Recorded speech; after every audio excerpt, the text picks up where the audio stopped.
Hey there, sports fans. This is AsiansUnite bringing Monday Night Football, Week 8.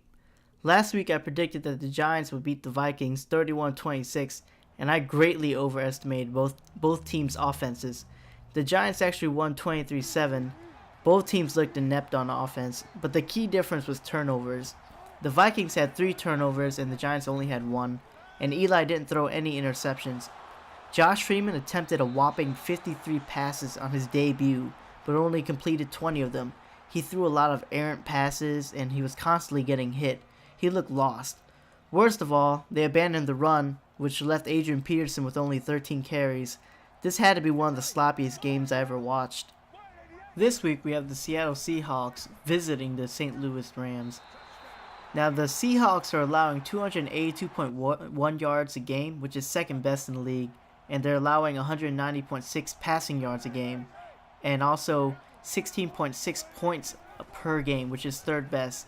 And they're led by their great secondary, which they self-called themselves the Legion of Boom, with corners Brandon Browner, Richard Sherman, and strong safety Cam Chancellor, and free safety Earl Thomas. They all tackle very well, and they're all ball hawks. Each one of these guys are Pro Bowl talents, and they can be starters in any other team. Russell Wilson is following a good rookie year with a strong sophomore year.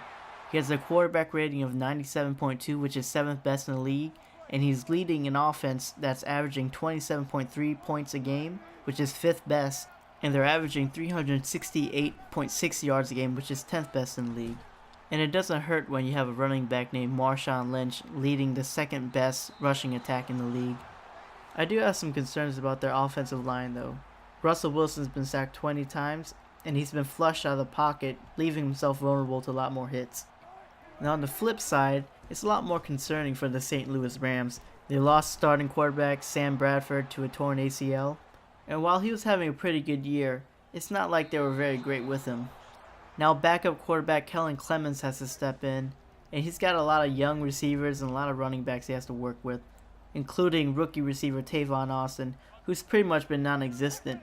They drafted him to be an explosive player, but he's only averaging 6.8 yards per catch.